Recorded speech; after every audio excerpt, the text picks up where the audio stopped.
यार तो सिस्टम है भाई, हम तो सिस्टम ही सिस्टम कर रहे, करोगे सिस्टम हमारे साथ। एल्विश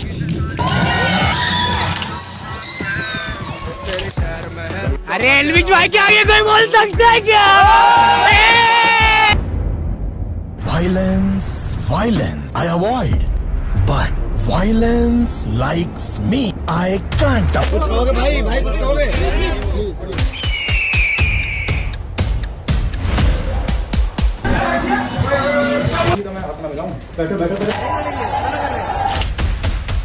मुझे बचपन से ही दौलतमंद बनने का बड़ा शौक है। मैं अपने सारे बुरे धंधे बंद कर दूंगा। तेरे शहर महल का बजे के नीचे रहना पड़ेगा। बैठी पुलिस मार डालेगी माँ। नहीं बेटा मैं हूँ। मार डालेगी मेरे माँ। नहीं मैं हूँ ना। तू है ना माँ? हाँ तू है ना माँ? क्या हो गया तेरे को? क्या हो गया? हाँ माँ। नमस्कार, आपका स्वागत है पीपोए में। इस वक्त एक कहानी बहुत चर्चा में है, जो कहानी आपको पूरी बताई नहीं जा रही। आज इस वीडियो में हम बात करेंगे एल्विश यादव के, एक आइकॉन से जेल की कोठरी तक के सफर की। अपनी बेबाकी और विवादित कंटेंट के थ्रू सोशल मीडिया पे बहुत पॉपुलर हो जाने के बाद एल्विश यादव आज जेल की कारागार में है और मीडिया के गिद्ध और लेफ्टिस्ट लॉबी के गिद्ध उसके पीछे पड़े हैं। पर क्या एल्विश यहाँ सही है या गलत है? क्या ऐसा हुआ है कि एल्विश यादव जिसको पूरा साथ था सिस्टम का, उसका खुद का सिस्टम था, आज वही सिस्टम उसके पीछे पड़ गया? कौन है इस सिस्टम का वायरस? कौन है इस सिस्टम की मैट्रिक्स का मिस्टर स्मिथ, जिसने इसमें वायरस क्रिएट किया? कुछ चीजों का पर्दाफाश करना आज बहुत जरूरी है, क्योंकि हमने बात करी मेरे पिछले वीडियो में कि एल्विश को सजा मिलनी चाहिए, गलती की है तो सजा तो मिलनी चाहिए, पर क्या कोई षड्यंत्र तो नहीं है इसके पीछे? और क्यों मीडिया एक गिद्ध की तरह, चील की तरह, बाज की तरह इस कहानी को भुना ऐसे रहा है जैसे उनको कोई टीवी सीरियल की कहानी मिल गई हो? ये वीडियो अंत तक देखना है, क्योंकि कुछ सनसनीखेज खुलासे होंगे। जो समझने वाला होगा वो समझ जाएगा और इस वीडियो को शेयर कर देगा, पर जो ना समझ होगा वो बस निकल लेगा। ये वीडियो अंत तक देखना। मैं हूं आकाश, आप देख रहे हैं पीपोए, और अब कुछ नहीं छुपेगा। एल्विश यादव 14 दिन की जुडिशियल कस्टडी में। मामला बहुत संगीन है। हर तरफ सोशल मीडिया में सारे न्यूज चैनल इस खबर को कवर कर रहे हैं, तो मुझे इसके बारे में बहुत बात करने की जरूरत नहीं है कि मामला क्या है। पिछले वीडियो में मैंने इस मामले के बारे में पूरा एनालिसिस दे दिया है, क्या पनिशमेंट हो सकती है, एक्सेट्रा एक्सेट्रा। पर मैं आपको ब्रीफ कर देता हूं। तो मामला है ड्रग सप्लाई करने का, मामला है स्नेक वेनम सप्लाई करने का, मामला है snakes endangered species like cobra और पाइथन उनको यूज करने का। इन सारे मामलों में कई सेक्शंस लगे हैं। एनडीपीएस एक्ट, जिसमें 15 से 20 साल तक की सजा हो सकती है, उसके सेक्शंस लगे हैं। सेक्शंस आपकी स्क्रीन पे हैं। वाइल्ड लाइफ प्रोटेक्शन एक्ट, उसके सेक्शंस लगे हैं, और आईपीसी के भी सेक्शंस लगे हैं। इनफैक्ट कंडीशन इतनी सीरियस है कि इसमें शायद बेल भी मिलना मुश्किल है। आगे वो देखेंगे, पर सबसे पहले मैं आपका ध्यान लेके जाना चाहता हूं मीडिया रिपोर्ट्स पे, न्यूज चैनल्स की लाइव स्ट्रीम्स पे, उन वीडियोस पे जिनके थंबनेल्स कुछ ऐसे दिख रहे हैं। एल्विश यादव व्लॉग्स पे तो कोई व्लॉग नहीं आ रहा है, पर ये मीडिया चैनल्स अपने लाइव स्ट्रीम्स के थ्रू, अपने चैनल्स के थ्रू, अपने सोशल मीडिया के थ्रू ये व्लॉग्स दिखाने की कोशिश कर रहे हैं, क्योंकि उनको पता है कि ऑडियंस बहुत है जो इन व्लॉग्स को देखना चाहेगी। पर अगर आप व्लॉग्स दिखा भी रहे हो, ये भी बता रहे हो कि उसका कारावास में उसकी रात कैसे गुजरी, उसने क्या खाया, पर इस तरह के थंबनेल और इस तरह के टाइटल साफ दिखाते हैं कि आपके लिए किसी की जिंदगी, आपके लिए किसी का गुनाह, कोई क्राइम बस एक गॉसिप है और कुछ नहीं। आप ये भी नहीं समझते कि उस माँ पे क्या गुजर रही होगी जो वो माँ बार बार इन न्यूज को देखेगी, एक गॉसिप की तरह।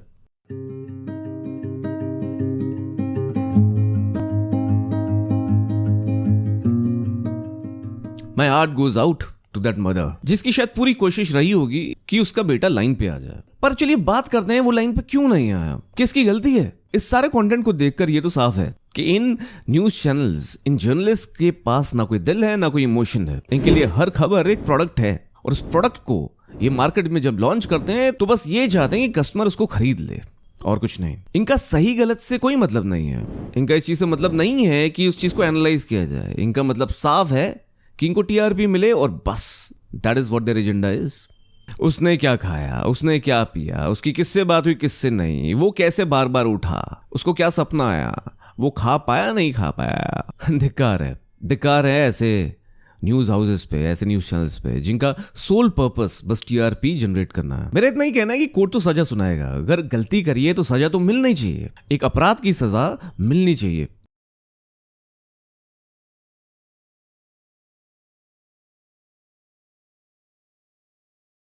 हर कोई लॉ के नीचे, कोई भी लॉ से ऊपर नहीं है, और सजा नहीं मिलेगी तो कई और लोग ऐसा ही करते रहेंगे। पर मैं ये भी चाहूंगा कि इन मीडिया चैनल्स के सोशल मीडिया हैंडल्स, इनके यूट्यूब वीडियोस पे जाकर भी ये लिख दिया जाए कि shame on you, stop this gossip जरा प्लीज, क्योंकि इनको कोई हक नहीं है किसी संगीन अपराध या किसी जिंदगी को एक गॉसिप बना देना। क्या आप मेरे लिए करेंगे?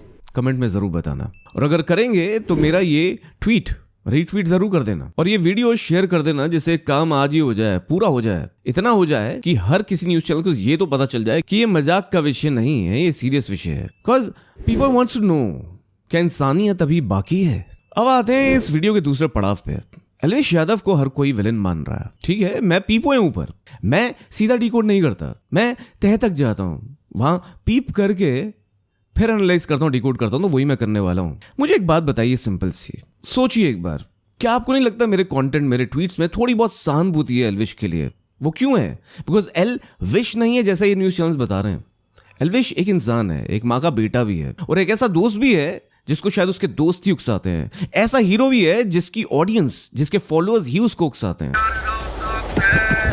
तेरे शहर महल का बजे रोजा सिस्टम के नीचे रहना पड़ेगा। हाँ ये सच है, बिल्कुल सच है, क्योंकि एल्विश चाहे जैसा भी हो, उससे मेरी सहानुभूति बस वैसे ही है जैसे केजीएफ के यश उर्फ रॉकी से आपकी है, जैसे पुष्पा के अल्लू अर्जुन उर्फ पुष्पा राज से है।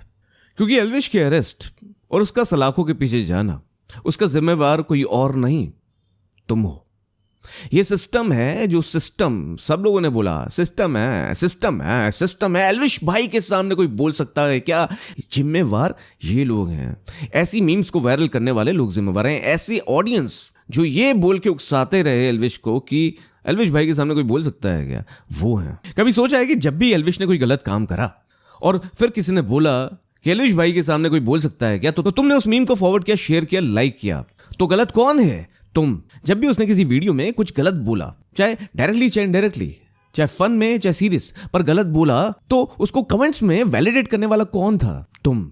सिस्टम है, सिस्टम है, सिस्टम है, सिस्टम सिस्टम करके उसको एक ऐसे पड़ाव पे ला दिया कि वो सिस्टम से निकल ही नहीं पाया। तो उसका जिम्मेवार कौन है? वो दोस्त जो सिस्टम है करते रहे, उसको सही राह पे ले जाने में नाकाम रहे, और तुम सिस्टम है करके उसको भिगाते रहे, उसको उकसाते रहे। उन दोस्तों को भी वैलिडेट करने वाला कौन है? तुम।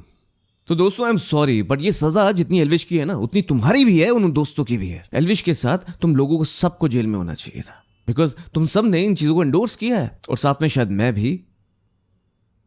लोग सोचते हैं ना कि मेरी सहानुभूति है इस लड़के से, बिकॉज उसका दिल अच्छा है, और वो एक रियलिटी शो में देखा जिसपे मैंने टिप्पणी करी, मैंने उसको अंधाधुंध सपोर्ट नहीं किया, पर अगर कोई गलत काम होगा तो मैं कंडेम करूंगा। अगर कोई सही अपने इमोशंस दिखाएगा तो उसमें तो सपोर्ट करना बनता है, because emotions make a person a true human. और अब आते हैं इस वीडियो के तीसरे पड़ाव पे, जो सबसे इंपॉर्टेंट पड़ाव है गाइस। यहाँ पोल खुलेगी, यहाँ षड्यंत्र का पर्दाफाश होगा, यहाँ पीपोए का असली डिकोड होगा। मैं ये भी सुन रहा हूं कि जैसे ही एल्विश ने पॉलिटिकल रैलीज और इस जनरल इलेक्शंस में कैंपेन करने से मना किया, वहीं तुरंत उसको जेल की सलाखों के पीछे भेज दिया गया। क्या ये ब्लैकमेल है? क्या ये एक षड्यंत्र है? इस चीज को समझना। ये एल्विश है ना आपका बेटा, हाथ में उसके सांप ही है ना? हाँ है, हमारा बेटा है। फिर ये क्या हो रहा है? ये देखिए, ये देखिए, ये जो है राहुल फाजिलपुरिया है, उसके गाने की क्लिप उठाई हुई है। हाँ। उसने बुलाया, जैसे आपने हमें यहाँ बुला लिया, ठीक है। उसने भी वहाँ पे मतलब जो भी चीजें उसने उपलब्ध करा रखी है, उसने मानना भी राहुल फाजिलपुरिया ने गाने का क्लिप भी दिया कि मेरे गाने में आए। हाँ जी, दरअसल उसी ने कबूला है ना? नहीं, और उसने कबूला इसी वजह से वो सलाखों के पीछे है। कौन कह रहा है कबूला? मैं मिलकर आया हूँ बेटे से। अच्छा, आप मिलकर आए? गिरफ्तार आया हूँ अपने बेटे से, कल ही मिलकर आया। मैंने पूछा है कि भाई ये चीजें चल रही पड़ी है, बोला पापा जी मेरे साथ पूछा ही नहीं है, आप साथ साथ थे, मैं साथ साथ था, तब उसने सीधा मेडिकल कराया, सीधा अंदर, बस कहीं कोई बात ही नहीं बोला मेरा, कहीं भी दिखाओ मेरा, कहाँ क्यों कबूलूंगा मैं ऐसी बातें जो मैंने किया ही नहीं है। वो एक इसी चीज में तो रह गया, वो इस बोले पड़ने में कि पापा जी मैंने कुछ किया ही नहीं है, तो मैं किसी से क्यों बात करूँ मैं? कि वो जो पहले लड़के गिरफ्तार किए थे, वो सपेरे वगैरह, उन सबको मैं जानता हूँ, इस तरीके की बात नहीं, बिल्कुल निराधार, बिल्कुल झूठे दी। आप मिले कल उससे? बिल्कुल कल मिलकर आया हूँ मैं, 15-20 मिनट मिलकर बात आया हूँ। मैंने पूछा, वो कह रहा मुझे नहीं पता, मैं तो अंदर हूँ, कि बाकी इस तरह किसी तरह की बातें हुई है? बोला कुछ भी नहीं, कुछ भी, मैंने तो पूछा ही नहीं कुछ भी, सीधा लाया और अपना मेडिकल कार्ड सीधा उसने उन्होंने। अब क्या मन से है जी, किसको खुश करने के लिए कर रहे हैं या भाई, मतलब किसको खुश करने के लिए कर रहे हैं? मूवीज बहुत देखी होंगी ना तुमने, जिन मूवीज में एक मेन कैरेक्टर जब तक विलेन होता है, जब तक सारे गलत काम करता है, तब तक तो उसको ऊंचा कद मिलता है, पद मिलता है। मैं किसी भी कीमत पे रातों रात दौलतमंद बनना चाहता था, पर जैसे ही वो ठीक राह पे जाने की कोशिश करता है, मैं अपने सारे पूरे धंधे बंद कर दूंगा। सॉरी बोलना शुरू करता है तो वहीं उसके साथ विश्वासघात होने शुरू हो जाते हैं, उसके अपने ही उसको नीचा दिखाने शुरू कर देते हैं। I don't know who is that, but there has to be somebody part of this system जिसने इसमें मिस्टर स्मिथ का काम किया है। और को उकसाना, चाहे वो परिंदे का जैकी श्रॉफ हो, चाहे वो वास्तव का संजय दत्त हो, शूट आउट एट लोखंड वाला का विवेक ओबराय ही क्यों ना हो, या फिर आपने बहुत और मूवी देखी होंगी हॉलीवुड मूवीज जिसमें अल पिचिनो गॉडफादर 3 में जब सही राह पे चलने की कोशिश करी उन्होंने तो उसके सिस्टम ने उसको वापस खींच लिया। या हम तो याद होगी ना, जहां अमिताभ बच्चन जब तक गैंगस्टर था तब तक तो सब सही था, जैसे ही वो काम हुआ लाइफ में उसने सही जिंदगी जीने की कोशिश करी तो उसकी पूरी फैमिली को भी नुकसान हुआ और उसको भी। बात इसकी भी देखो ना, आप तथ्यों पे थोड़ी बहुत तो आप भी बहन जी थोड़ा बहुत समझती है, शायद अंदर से समझ रही है। ये आंसू दिखावे के नहीं है, ये मैं रोने वाला नहीं हूँ जी। क्योंकि मैंने बचपन से संघर्ष देखा, मैं रोता नहीं हूँ इसके लिए। मैं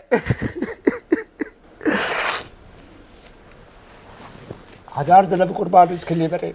हमने मूवीज कई बार देखी हैं पर जब रियल लाइफ में ऐसी चीजें होती हैं तो हम देख नहीं पाते बिकॉज हमारे सामने वो चीजें नहीं आती ना, फिल्में तो आ जाती हैं। पर इसलिए ही मुझे लगा ये डीकोड करना बड़ा जरूरी है मेरा। मैं किसी का नाम नहीं ले रहा यहाँ और किसी का नाम लेना भी नहीं चाहिए क्योंकि कोई एक्सक्यूज नहीं है गलत काम का, पर ये समझ जाइए कि जो सिस्टम है प्रॉब्लम यही है। क्या आप कुछ समझ पा रहे हैं? अगर समझ पा रहे हैं तो वीडियो जरूर शेयर करना क्योंकि कहानी इस तरह ही सॉर्ट होगी। ये इन गिद्धों के, मीडिया के गिद्धों से नहीं कि उसने क्या खाया क्या पिया। ये बड़ा जरूरी है जानना, क्योंकि पथ भ्रष्ट हो जाए या कोई भूला अगर सही राह पे आने की कोशिश करे तो क्या उसको भूला कहोगे? अपराध के पीछे की पॉलिटिक्स को समझो। ये है कहाँ पड़ेगी, ये बद्दुआ कहाँ लगेगी, ये बताओ आप उनको। किसी के बच्चे को ऐसे फंसा कर उन्होंने ये काम कर दिया। पिता रो रहे हैं, भावुक हो रहे हैं उनके पिता, संभालिए। कहिए ना, आपको मौका मिला है, मंच मिला है, आप खुलकर कहिए। क्योंकि देखिए एल्विश के हम सब जानते हैं करोड़ों फैंस हैं उसके, और फैंस को शायद ऐसा लग रहा था कि हंसी मजाक करते करते कहीं हद तो नहीं पार कर दी। मजाक वाला ही लड़का है जी, बस हद तो पार नहीं कर दी है। नहीं, आप विश्वास कर सकते हो, मैं कह रहा हूँ इस बात को। ये बात बहुत डीप है, इसको डीप समझो। इसको बस एक सोशल मीडिया की ट्रोलिंग और गॉसिप जो लोग बना रहे हैं उनको रोको, नहीं तो कब रोकेंगे हम। और बहुत ह्यूमिलिटी के साथ एल्विश की गलतियों को एक्सेप्ट करो, उसको डिफेंड मत करो, तभी आपकी ये बात भी सुनी जाएगी। और आप डिफेंड ही करते रहोगे, ये बोलोगे कि कुछ हुआ ही नहीं, तो वो गलत है। ऐसे ही सच अगर सुनते रहना है, इस चैनल को सब्सक्राइब करना और इस वीडियो को फैला देना इतना कि सच्चाई बाहर आ सके, ये पता चल सके कि इस पूरी कहानी का, इस पूरी मैट्रिक्स का मिस्टर स्मिथ है कौन। बहुत जरूरी है।